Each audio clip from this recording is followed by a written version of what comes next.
Good morning. I'm Norm Wernet, Director of the State of Ohio's Alliance for Retired Americans.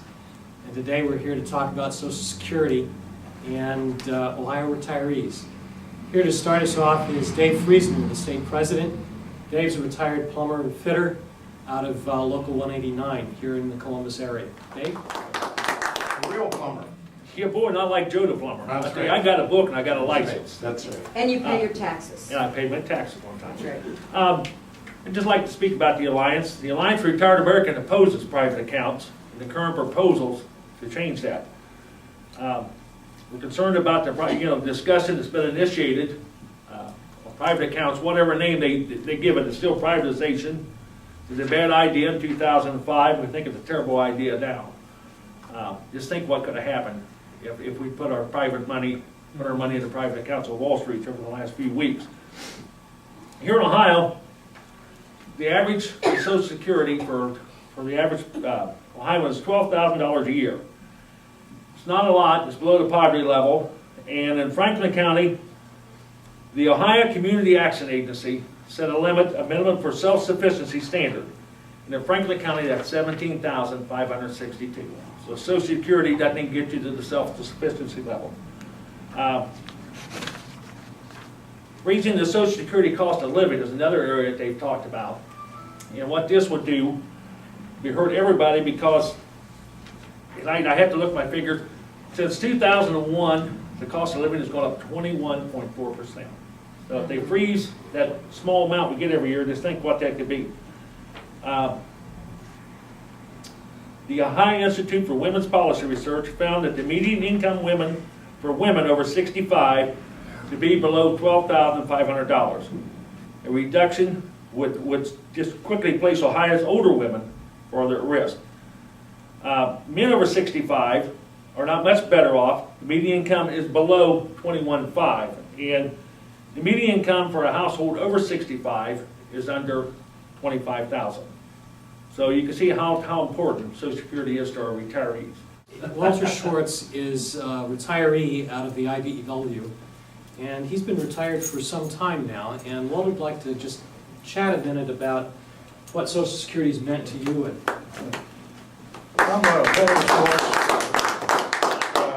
I'm a retired member from Local 683 IBEW.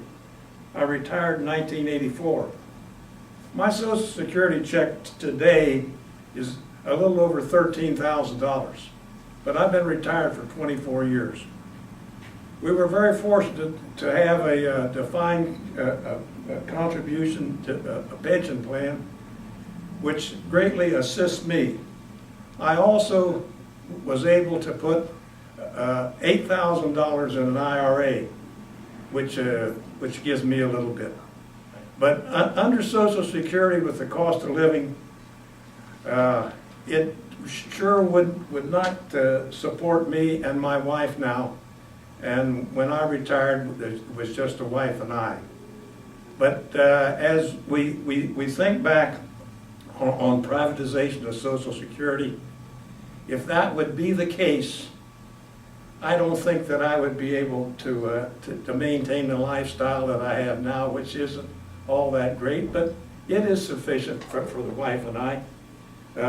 As far as putting money in a 401k, I think that's wonderful, but I look at it this way.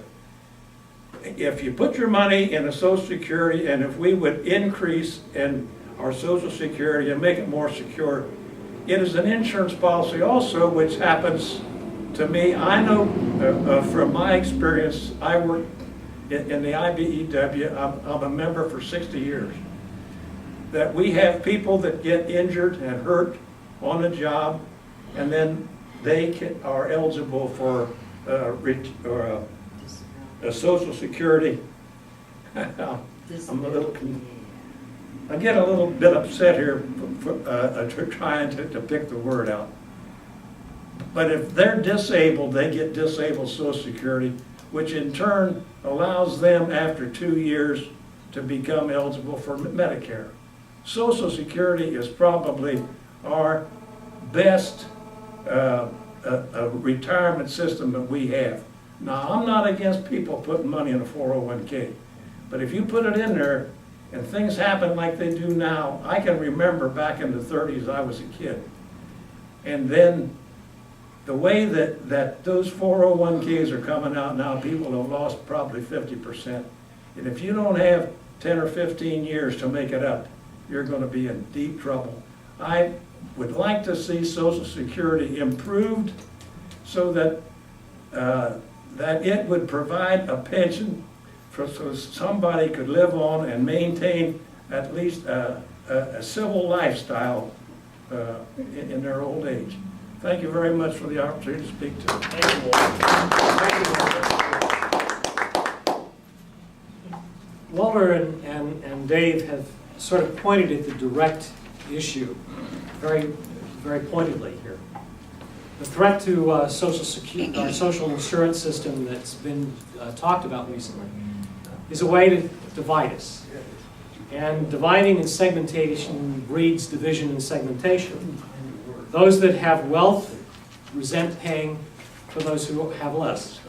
Those who have less resent paying for those who in fact have been locked out of the economy.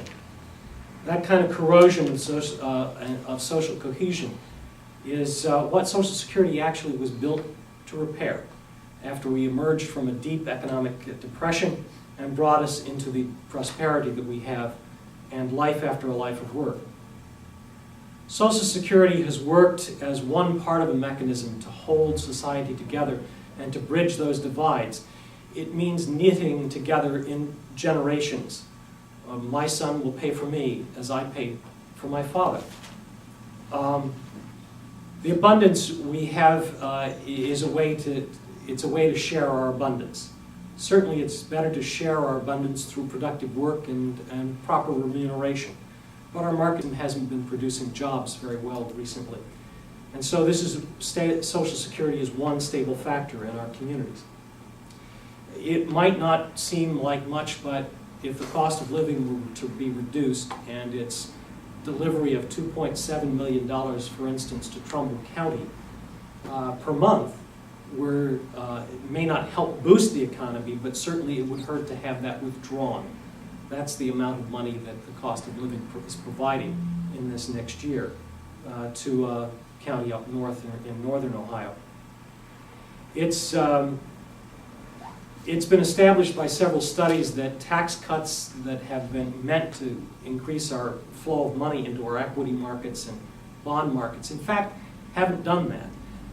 And to say that, from my personal view, it's my contention that there are those who would see Social Security as a sort of low-hanging fruit to drive money into into the marketplace, so they can play with it, rather than as the stability factor that we see in our communities.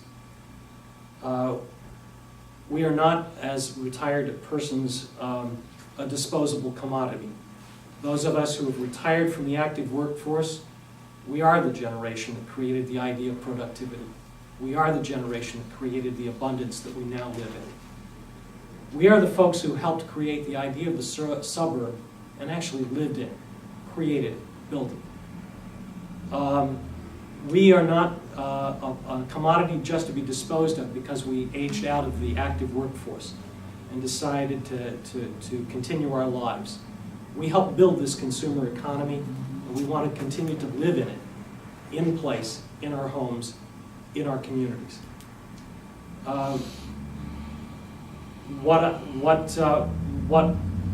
Let's ask this question. What one of us can protect our families if a spouse dies?